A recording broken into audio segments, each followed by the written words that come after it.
माध्यम जानिबार सुजोग मध्य पाउछु। तेणु एई जो प्लेटफॉर्म टी बाय जो सुजोग टी स्वामी विवेकानंद लोक संसद रो जो मानक प्रचेष्टा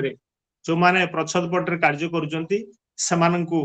प्रथम मु धन्यवाद जणेबी कार्यक्रम पई। तबे आजिर विषय को जदि आसीबा आजिर विषय भागवत दर्शन कथा भद्रक जिलार विषय ए भागवत दर्शन संपर्क रे तामे वक्तांकटू सुनिबा एथर जो विषय रही से विषय रे आम सहित आज जे आलोचना रखिबे से आउ कहीं नुहंती डॉक्टर केशव चंद्र महापात्र। मु तांको नमस्कार जणाउची आज रे मंच रे। से अध्यक्ष नरेंद्रनाथ संस्कृत महाविद्यालय रो अध्यक्ष अछंती। से केवल जे साहित्य अनुरागी लोक नुहंती वेद उपनिषद गीता तथा समस्त प्राचीन संस्कृत साहित्यर गवेषक तथा प्रवीण प्रवचक। से बहु यज्ञ शक्ति पूजन रे पुस्तक कार्यर भूमिका मध्य निर्वाह करिसंती। दुईटी पुस्तक तांकर से लिखिसंती कवितांजलि एवं विभावरी। से एई बड़ी भाव रे एक शांत सरल जीवन यापन करने सहित ये जो चेतनार उत्तरण रे से प्रति अछंती से आज आम गहण रे अछंती तांको आमे पाई आज धन्य। आजिर जो विषय अच्छी चयन करा जायछि भागवतर से विषयटी अच्छी गोपी गीत। जदियो ए गोपी गीत कथा आमे भागवत रे समस्ते प्राय जानी नाहंती। तेणु ये जो गोपी गीत जो विरहर कथा गोपी मानकर से संपर्क से आलोचना रखिबे डॉक्टर केशव चंद्र महापात्र। मु तांको अनुरोध रखुची कार्यक्रम को आगो को नवा। नमस्कार आज्ञा समस्त सर शुभुची ना। हेलो आगे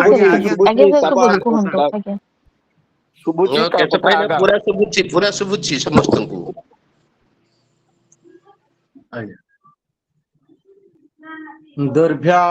दुर्भ्याम शोभितम लांगलम समुसलम कादंबरी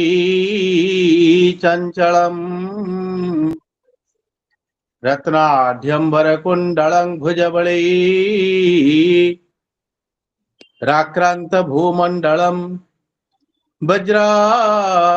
भामचारु गंडजुगलम नागेंद्र चूड़ोज्जलम संग्रामी चपलम शशांक धवलम श्रीकामपालं भजे वंशी विभूषित करा नवनीरदाभा पीतांबरा दरुण बिंब फलाधरोष्ठा पूर्णेन्दु सुंदर मुखा दरविंद नेत्रा कृष्णात् परं किमपि तत्त्वमहं न जाने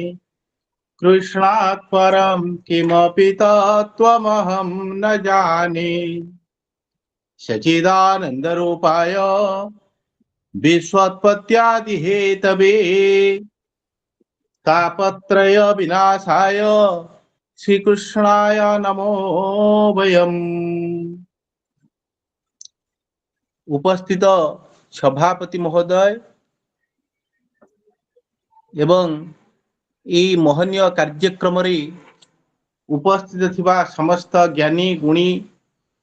सज्जन सुधी श्रोतृमंडली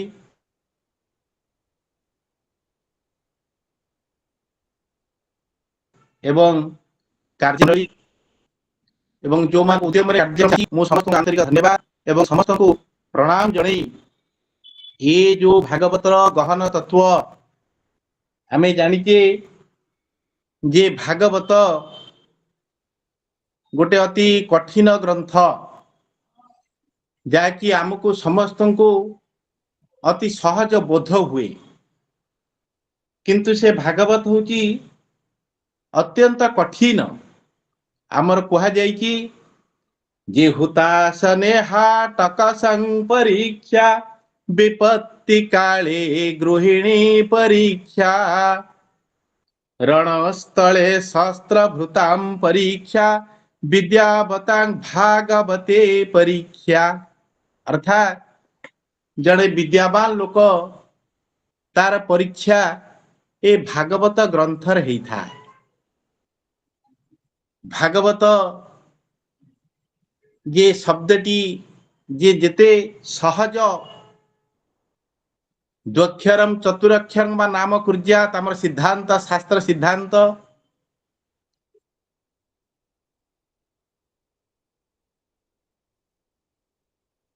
जे भागवत नामकरणटी जे व्यासदेव करिसंती ये नाटी अत्यंत मधुर मधुर जे हम स्मृति शास्त्र कहूची जे नामटी 2 अक्षर हबो न 4 अक्षर हबो एवं तार आदि वर्ण वृद्धि हे नथिबो अंत वर्ण वृद्धि हे नथिबो एवं सी क्रुदंत हेइथिबो तद्धितांत हे नथिबो ये सबु दिग को यदि विचार आमे करिबा ताले भागवत नामकरणटी माने अत्यंत युक्ति युक्त जेभली कृष्ण नामकरण कृष्ण 2 अक्षर नाम भागवत 4 अक्षर नाम आमे देखिबा जे हमर जेते शास्त्र बा जेते हमर ग्रंथ रही सब ग्रंथ भितर आदरणीय ग्रंथ होची सर्वजना द्रुत दुखी रंकी पाखरु आरंभ करी ज्ञानी गुणी पर्यंत सी होची गोटे ग्रंथ सी होची भागवत जदियो आम पाखरे वेद वेदांत उपनिषद पाखरु अष्टादश पुराण पाखरु आरंभ करी नाना ग्रंथ राशि आमर गदा हेची किंतु समस्तंकर आदरर ग्रंथटी होची भागवत ग्रंथ ठीक सेमती अनेक देवादेवी अछंती किंतु कृष्ण नामटी जेमती समस्तंकर प्रिय नाम ता कारण होची ये नामर महत्व श्रुति स्मृति वेद वेदांत अनुसारे जो नामकरण करा जाय थाए शास्त्रकार कहउचंती जे तद्धि कृतम स्या माने से नामटी प्रशस्त हबो से ख्याति लाभ करिवो से विख्याति लाभ करिवो ठीक से ढांचारे आमर समस्त ग्रंथ मानक मध्यरु जे भागवत ग्रंथ अति आदरणीय ग्रंथ एवं प्रसिद्ध ग्रंथ एवं अष्टादश पुराण जे अछि आमर वेद वेदांत पाखरु आरंभ करी रामायण महाभारत पाखरु आरंभ करी जेते अछि व्यासदेवंकर अंतिम कृति होची भागवत ग्रंथ भगवान व्यासदेव देखिले जे ए जो कली कलुष युग एठी जे बंचुची 100 वर्ष बंचिबा भी कष्टकर ही पडुची तारी भितरे सेता जीवन नौका को आर पाखरे पहुंचीबा पाई गोटे सरल सूक्ष्म मार्ग अवलंबन कले जहाँकि भागवत ग्रंथ अष्टादश पुराणर गोटे सार कथा कह जाइछि जे अष्टादश पुराणेषु व्यासस्य वचनम द्वयम परोपकार स्वर्गाय पापाय परपीडन जे परर उपकार यदि आमे करिबा ताहले सेटा हबो उपनिषद ग्रंथ रामायण ग्रंथ अष्टादश पुराण समस्त शास्त्र सिद्धांत जे परर उपकार आमे करिबा आ पर को यदि पीड़ा दबा ताल ताहा होची पाप ये होची पुराणर बा अष्टादश पुराणर गोटे स्वतंत्र लक्षण बा स्वतंत्र सार तत्व किंतु भागवत पुराण टी अलगा रही कहीं ना भागवत हूँ महापुराण अष्टादश पुराण ता भितरे भागवत अछंती किंतु भागवतंकर गोटे स्वतंत्र परिचय सी होचंती महापुराण ये महापुराण कहीं ना आम पुराणर 5 गोटी लक्षण अच्छी आमे कहा को पुराण बोली कहिबा शास्त्रकार कहउचंती जे सर्गश्च प्रतिसर्गश्च वंश मन्वन्तराणि च वंशानुचरितम चैव पुराणम पंचलक्षण अर्थात जोटी सर्ग वर्णना हेइथिबो माने सृष्टि वर्णना हेइथिबो प्रतिसर्ग वर्णना हेइथिबो अर्थात ध्वंस परे पुनरुत्पत्ति जोटी विचार हेइथिबो वंश कथा थिबो मन्वंतर चतुर्दश दियाम मन्वंतर अछि आ वंशर चरित जोटी सब चर्चा हेइथिबो ताहाको हम पुराण बोली कहि किंतु भागवतर 10 गोटी लक्ष्य ये पांचोटी सहित अधिकता भितरे आउरी पांचोटी लक्ष्य सन्निवेशित हेइची जोथि पई भागवत होउछन्ति महापुराण ता भितरे गोटे लक्षण छि आश्रय गोटे अछि मुक्ति गोटे अछि निरोध गोटे अछि ईशानु कथा गोटे अछि उक्ति गोटे अछि पोषण ए जो पांचटी जिनिस अधिक रहिची सेहिति पई भागवत को स्वतंत्र भावे समस्त पुराण ठारू याको महापुराणर मान्यता दिया जाइछि जे भागवत महापुराण भागवत पुराण बोली केही कुहेनी एवं व्यासदेव भी तांका शेषरे लिखिछन्ति ग्रंथर शेषरे श्रीमद् भागवते महापुराण ये महापुराण महापुराणर साधारण पुराणर आमे पांचोटी लक्षण देखुथिबा स्थळे भागवत ग्रंथर 10 गोटी लक्षण आमे देखो जोथि पई भागवत को महापुराण बोली कहा जाउछि 18,000 श्लोक संबलित आमर भागवत ग्रंथ जोथिरे 12टा स्कंध आउ 335 अध्याय 18,000 श्लोक विशिष्ट भागवत ग्रंथ गोटे दुरूह व्यापार जो ग्रंथ को एबे भी बुझिबा विद्वान मानक पक्षे काठिकर पाठ जोथि पय विद्वान मानकर एबे भी चलीची जे विद्यावतां भागवते परीक्षा जे से व्याकरण हो आलंकारिक हो न्यायिक हो वेदांत दर्शन हो किंबा मीमांसक हो किंबा जे कोनोसी दार्शनिक हो से समस्ते ए भागवत ग्रंथ रे से आंठांती काहेकि ना एटी सब शास्त्र रे मिलन है सब तत्व रे मिलन है आमर जे नवरस जे श्रृंगार हास्य करुण रौद्र वीर भयानक विभत्साद्भुत शांत प्रभुर जे नवरस ताकुर आरंभ करी जेते काव्य लक्षण अछि जेते उपनिषदर लक्षण अछि जेते जहार लक्षण अछि बा जेते जहार सारतत्व अछि समस्त जिनिस सम्मिलित हेकि केवल भागवत ग्रंथे जोठी हम अन्य कोठी पाइबा नाही तेणु व्यासदेवंकर जो महनीय कृति भागवत याको टिके श्रवण करिबा ई आम पक्षे भाग्यर कथा एवं विशेष करी आमे ओडिया माने परम भाग्यवान एइथि पई जे 18,000 श्लोक को आमर जगन्नाथ दास से जेभली बुझी थिले मु भाबुची आउ बुझिबा संभव नै एबे भी मु श्लोक देखुची केमिति से केते सुंदर भाबरे ता रस को से आस्वादन करिसेंती जगन्नाथ दास भी से 12 स्कंध रखिचंती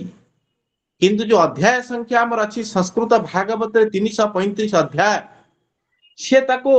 331 के आनिचंती बहुत चेष्टा करिचंती ताको टिके संक्षिप्त करिबा पाई किंतु 35 काणी 31 लगैचंती आउ पारि ना से तांकर जो जगन्नाथ दासकर जो भागवत वस्तुत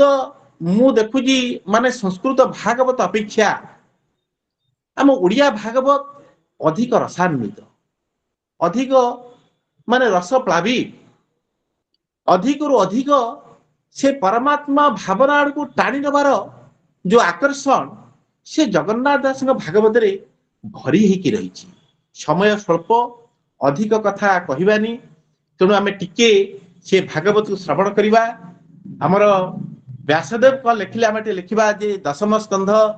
गोपिका गीत मु एइथि बाछिली जे गोपिका गीत भगवान श्रीकृष्ण जेते गोपी मान को छाड़ी जाइचंती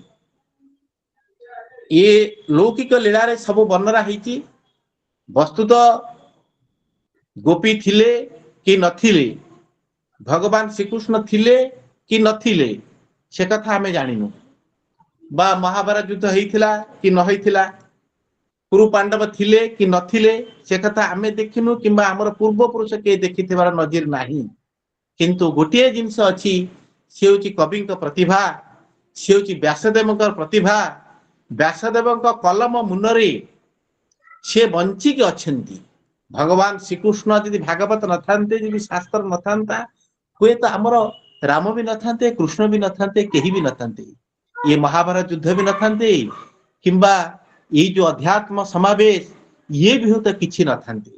तेणु कोठी राम थिले किंबा नथिले हनुमान थिले किंबा नथिले सीता थिले किंबा नथिले आमे से तर्क के जीवा किंतु से थिले गोटे जिनिस अच्छी जहाँकि कीर्ति रक्षर संबंधा स्थिरा भवती भूतले ये गोटे प्रमाणित है जे अक्षर संबंध कीर्ति से गोटे भूतल रे स्थिरीभूत होती आपण जेतिकी लंगजिविटी आमर शास्त्र रामायण कहतु महाभारत कहतु अष्टादश पुराण कहतु जुग पर जुग चली जाइछि किंतु से शास्त्र रही से राम बंचिकी अच्छी कृष्ण बंचिकी अच्छी सत्य जमी महाभारत युद्ध आज हूँ सत्य जमी भगवान श्रीकृष्ण ये विचरण करुँच ये सब केवल संभव ये भगवान व्यासंक से कहगला व्यासाय विष्णु रूपाय व्यास रूपाय विष्णवे नमो वै ब्रह्मनिधये वासिष्ठाय नमो नमः अर्थात से ग्रंथकार कहीकि पढ़ेले जे स्वयं व्यासदेव होचंती भगवान विष्णु विष्णु अच्छंती न अच्छंती से पर कथा जदि केही थांती विष्णु ताल से होचंती स्वयं भगवान व्यास रूपरे से निजे विष्णु से निजे भगवान से व्यासदेव से निजे विष्णुंकर अवतार सदृश नले अन्यथा टिके चिंता करंतु जे लक्ष लक्ष श्लोक रचना करिबा is it possible human being गोटे मनीष पक्षरे कि संभव 18,000 श्लोक जोटा गोपिका गीत आम बाछीचे 19 गोटी श्लोक मात्र से रही जो गोपिका गीत नहीं टपिक टाको से मात्र 19 श्लोक भगवान व्यासदेव 18,000 श्लोक रचना कले से प्रणाम से भगवान से स्वरूप से ही विष्णु से ही कृष्ण से ही सबकिछि ए प्रतिभा बंची रो ये प्रतिभा जेते दिन पर्यंत अच्छी सेते दिन पर्यंत भगवान ए कलम नेखली मुनरे चलिबे गोपी भगवान श्रीकृष्ण पलैचंती गोपिका मानू छाड़ी गोपी माने बाहुनी चंती अनेक प्रकार बाहुनी चंती से बाहुनी को बाहुनिबा को भगवान श्रीकृष्ण शुणी नाहंती भगवान श्रीकृष्ण शुणिले तांको गीत को शुणिले जे गोपिका गीत संपूर्ण भागवत रे 10म स्कंद होची प्रधान स्कंद जेहेतु एठी गोपलीला वर्णना हेची द्वारका लीला वर्णना हेची आउ से 10म स्कंध रे सर्वजनादृत गोपिका गीत सर्व आकर्षणीय एठी पाई जे भगवान श्रीकृष्ण जे गोपी मानकर गीत शुणिकी से तांको कति के आसी चंती जे भक्तर आवेग को से बुझी भगवान पुनर्बार से गोपी मानक पाखरे पहुंची चंती सेहिथि पाई गोपिका गीतर महत्व सर्वाधिक रही एवं ताकू ही नजर रखी ए छोटिया प्रबंध हेले भी मु आकु बाछीची तेणु टिके आमे श्रवण करिबा जे व्यासदेव कौन गाउचंती एवं ताकू किभली अनुवाद करिसेंती जगन्नाथ दास टिके सुनिबा जयति तेधिकम जन्मना ब्रज श्रयत इंदिरा सस्वदत्र ही दैत दृश्यताम देखुता बता कोई धृता सब स्वांग विचिन्वते यार जगन्नाथ दास लिखिए भोनाथ जशोदा कुमार तो जन्म कालो गोपपुर दारिद्र्य दुख तो न जानी आंभर घरे कमलिनी अनेक होइला संपद के कहू आंभर आनंद ଆମ୍ଭଜି ବନ ତୋହି ତୋ ବିନୁ ଅନ୍ୟ ଗତି ନାହିଁ ତୋର ସମ୍ପଦ ଭୋଗ କରି ତୋ ମୁଖ ଚାହିଁ ଦିନ ହରି ମୁରଲି ନାଦେ ଅଣାଇଲୁ ମୁଖ ମିଅ ରସ ଦେଲୁ ଘୋର ଗହନ ବନେ ଥୋଇ ଅନାଥ କରି ଗଲୁ କାହିଁ ଏବେ ଦେଖାଅ ପଦ୍ମ ମୁଖ ବାରେ ଜୀବନ ଆମ୍ଭ ରଖ। ବ୍ୟାସଙ୍କର ଗୋଟିଏ ଶ୍ଲୋକକୁ ଜଗନ୍ନାଥ ଦାସ ସୁନ୍ଦର ଭାବରେ ସେ ବର୍ଣ୍ଣନା କରିଛନ୍ତି ଯେ ଗୋପୀମାନେ କହୁଛନ୍ତି ହେ କୃଷ୍ଣ ତୁମ୍ଭ ଜନ୍ମ ଦିନ ହବା ପରଠାରୁ ଆମ୍ଭେ ଦାରିଦ୍ର୍ୟ ଦୁଃଖ ଦେଖିନା ଏଠି ଲକ୍ଷ୍ମୀ ସଦା ବିରାଜମାନ ହେଇଛନ୍ତି ତୁମେ ଆସିବା ଆଗରୁ ଏଠି ଲକ୍ଷ୍ମୀ କି ପଳେଇ ଆସିଛନ୍ତି ଏବଂ ତୁମ୍ଭରି ମୁହଁକୁ ଚାହିଁ ଆମେ ଦିନ କାଟୁଛୁ କିନ୍ତୁ ଇଏ ଘୋର ବନରେ ଆମ୍ଭ ମାନଙ୍କୁ ଛାଡି ତୁମେ କୁଆଡେ ଚାଲିଗଲ ତୁମେ ଆସ ଆମ ଜୀବନକୁ ରକ୍ଷା କର ଇଏ ହେଲା ପ୍ରଥମ ଶ୍ଲୋକ। ଦ୍ୱିତୀୟ ଶ୍ଲୋକ ଶରଦୁଦାସେ ସାଧୁ ଜାତସ ସରସି ଯୋଦର ଶ୍ରୀ ମୁଷାଦୃଶା ସୁରତନାଥ ତେ ଶୋଳ୍କ ଦାସିକା ସୁରତନାଥ ତେ ଶୋଳ୍କ ଦାସିକା ବରଦ ନିଧ୍ନତ ନେହ କିଙ୍ଗ ବଧ ଗୋପୀ ମାନେ କହୁଛନ୍ତି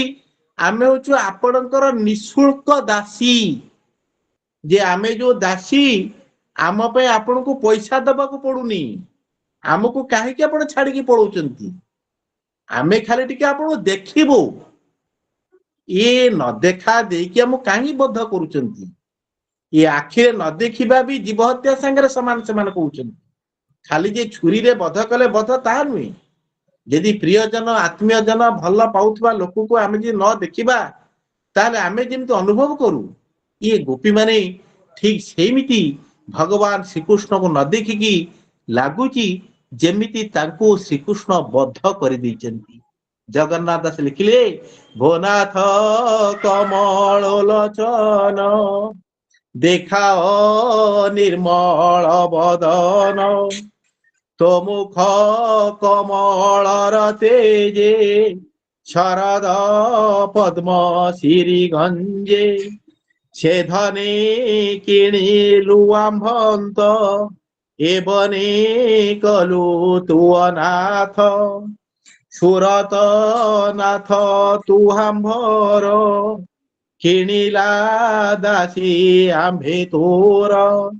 ଯାହାକୁ କିଣି ବିନା ମୂଲେ କେତାକୁ ଛାଡେ କହ ଭଲେ ତାକୁ ନ ଲାଗେ କିତାବଧ ବେଦ ପୁରାଣେ ଏହି ବାଦ ଆମକୁ ତ କିଣି ନଉନା ତୁ ବିନା ପଇସାରେ ପାଇଛୁ ବିନା ପଇସାରେ ପାଇଥିବା ଦାସୀ କେହି କଣ ଛାଡି ଦିଏ କେହି ଛାଡେ ନାହିଁ। ତାପରେ ଲେଖୁଛନ୍ତି ବିଷୟ ଜଲାପ୍ୟୟ ବ୍ୟାଳ ରାକ୍ଷସା ବର୍ଷ ମାରୁତା ବୈଦୁତା ନଳା ବୃଷମୟାତ୍ମଜା ବିଶ୍ୱତୋ ଭୟା ବୃଷଭତେ ବୟಂ ରକ୍ଷିତା ମୋହ ନଖଳ ଗୋପିକା ନନ୍ଦନೋ ଭବାନ ନଖିଳ ଦେହି ନାମନ୍ତରାତ୍ମ ଦ୍ରୁ ବିଖାନ ସାର୍ଥିତ ବିଶ୍ୱଗୁପ୍ତये ସଖାଉ ଦେବାନ ସାତ୍ୱତାମ ପୁଳେ ଗୋପୀ ମାନେ କହୁଛନ୍ତି ଯେ ହେ କୃଷ୍ଣ ତୁ ଗୋପିକା ନନ୍ଦନ ନୁହେଁ ତୁ ହଉଛୁ ନିଖିଳ ଦେହୀ ମାନଙ୍କର ଆତ୍ମାକୁ ଦର୍ଶନ କରୁଥିବା ତୁ ହେଲୁ ସ୍ୱୟଂ ଭଗବାନ ଆଉ ବିଖାନା ସାର୍ଥୀ ତୁ ବ୍ରହ୍ମା ତୁମକୁ ପ୍ରାର୍ଥନା କରିକି ବିଶ୍ୱଗୁପ୍ତ ବିଶ୍ୱର ସୁରକ୍ଷା ପାଇଁ ତୁମକୁ ଆଣିଥିଲେ ଯୋଉଥିପାଇଁ ଆପଣ ଜନ୍ମ ଲାଭ କରିଛନ୍ତି ସେଇ ସତ୍ୱ କୂଳରେ ସେଇ ଧନ୍ୟ କୂଳରେ ଆପଣ ଜନ୍ମ ଲାଭ କରିଛନ୍ତି। ଜଗନ୍ନାଥ ଦାସ ଲେଖିଲେ ଅନେକ ଦୁଃଖ ଅଛୁରଖି ଏବେ ତୋ କଲୋ ନିରିମାଖି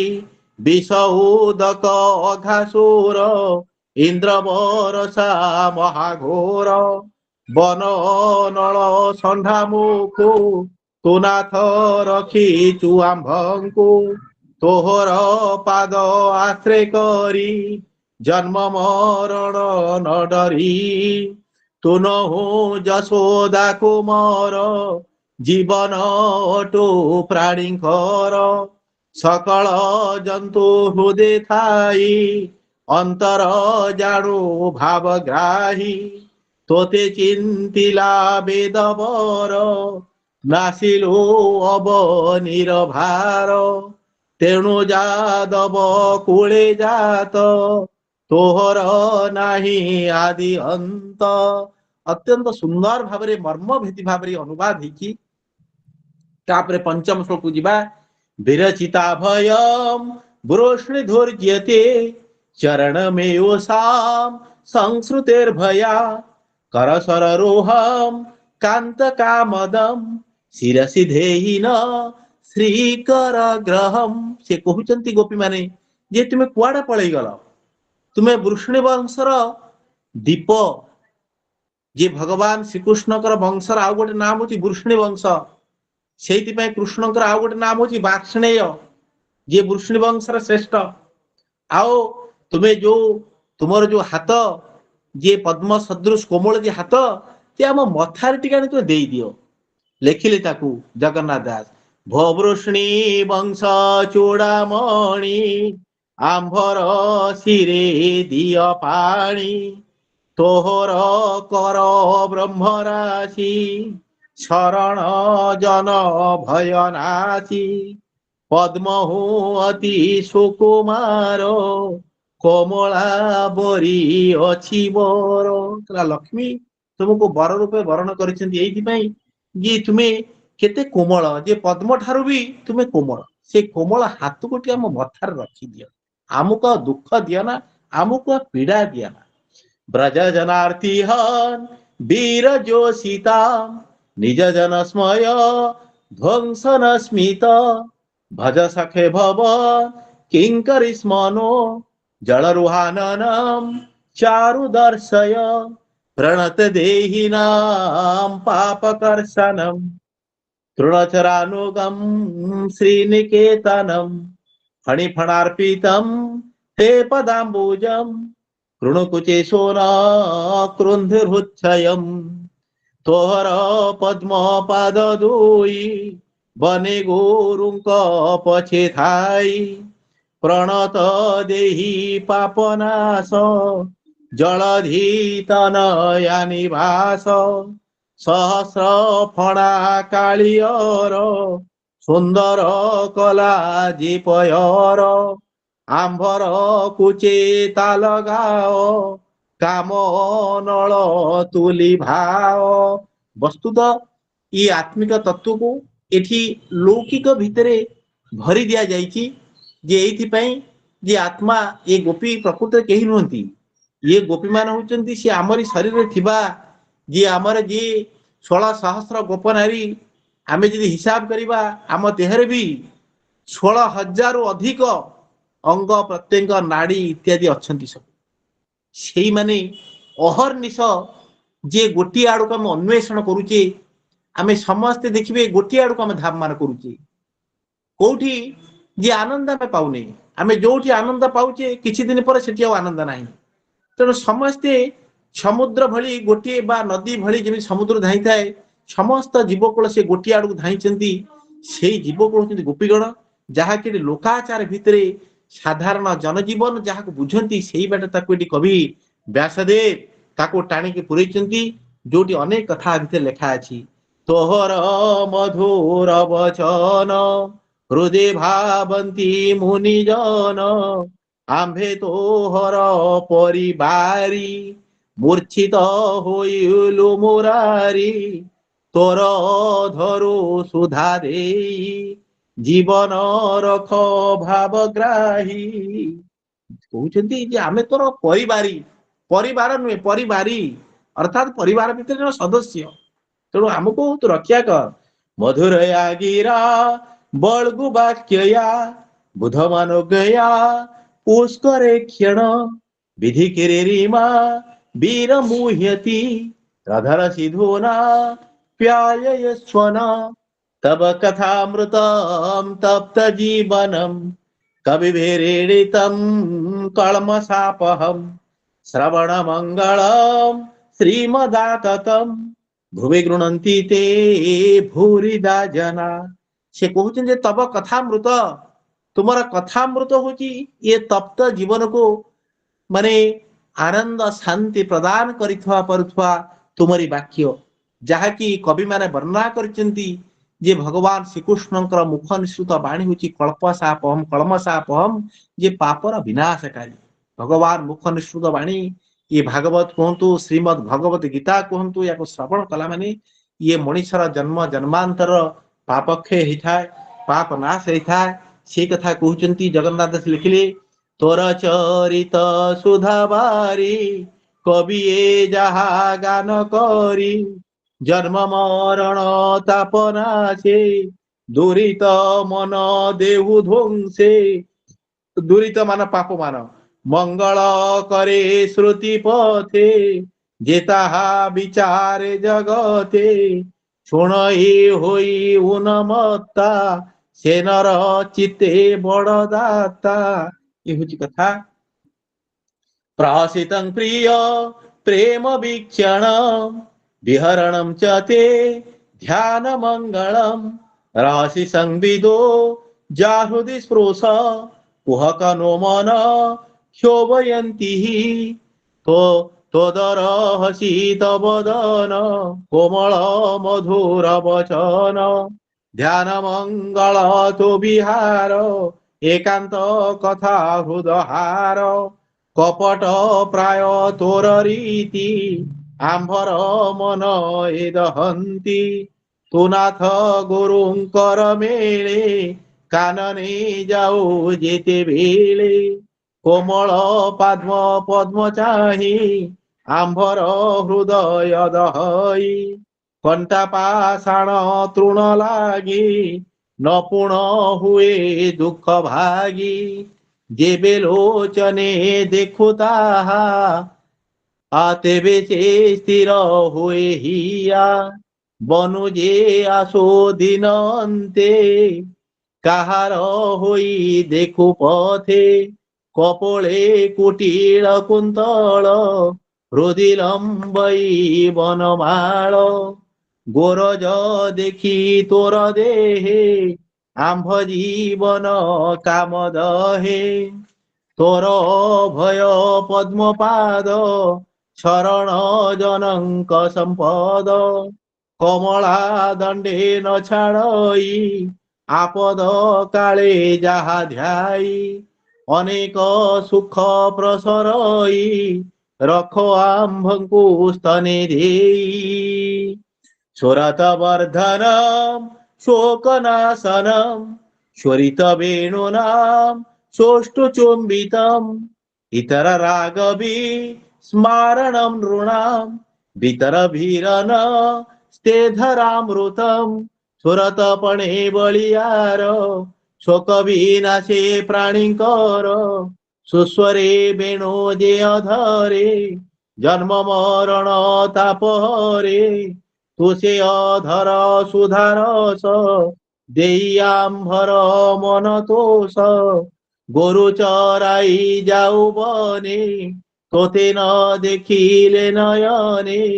निमेष जुग प्राय मणु गुरु गौरव कुन गणु तुझे ते बेळे गोपे पशु पथे मोरले नाद घोषु कुटिल कुंतल बदन देखि न चलई नयन पतित नय बंधु भाई आंभे छाड़िलु तोर पाई सुस्वरे बो बाऊ गे वेणु गीत आंभे होइलु मोरुचित रात्रे आनिलु घोर बने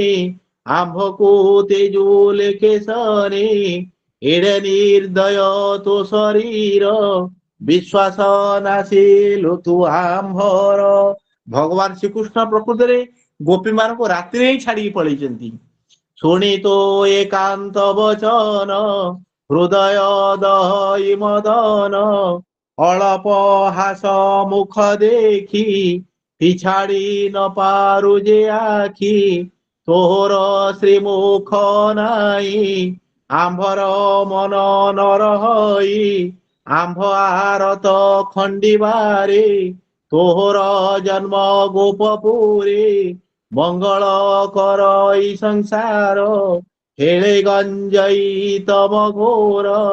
ତୋ ପାଦୁ ଅନ୍ୟ ଗତି ନାହିଁ ନିରାଶ ନ କର ଗୋସାଇଁ ଜୀବନ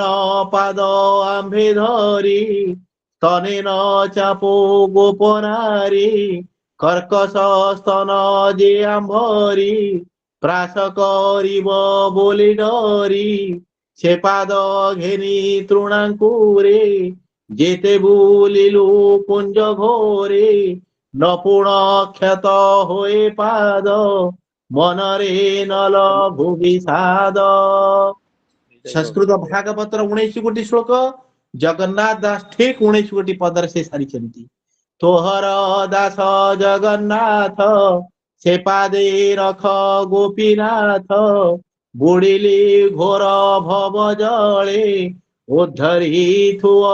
ନେଇ କୂଳେ। ఇది శ్రీమద్ భాగవతే మహాపురాణే పారమహంస్య సంగీతాం దశమ స్కంధే రాస క్రీడయాం గోపీ గీతం నామ द्वात्रिंशोऽध्यायः। हरि ओम तत्सत् हरि ओम तत्सत् हरि ओम तत्सत्। ଆଉ ସଂସ୍କୃତ ଶ୍ଲୋକ ରହିଲେ ସେ ଥାନ୍ତୁ ସମୟ ହେଇଯାଉଛି ସମସ୍ତଙ୍କୁ ପ୍ରଣାମ ଜଣାଉଛି। सर्वे भवन्तु सुखिनः सर्वे सन्तु निरामयः सर्वे भद्राणि पश्यन्तु मा कश्चित् दुःखभाग् भवेत्। ओम शांति शांति शांति।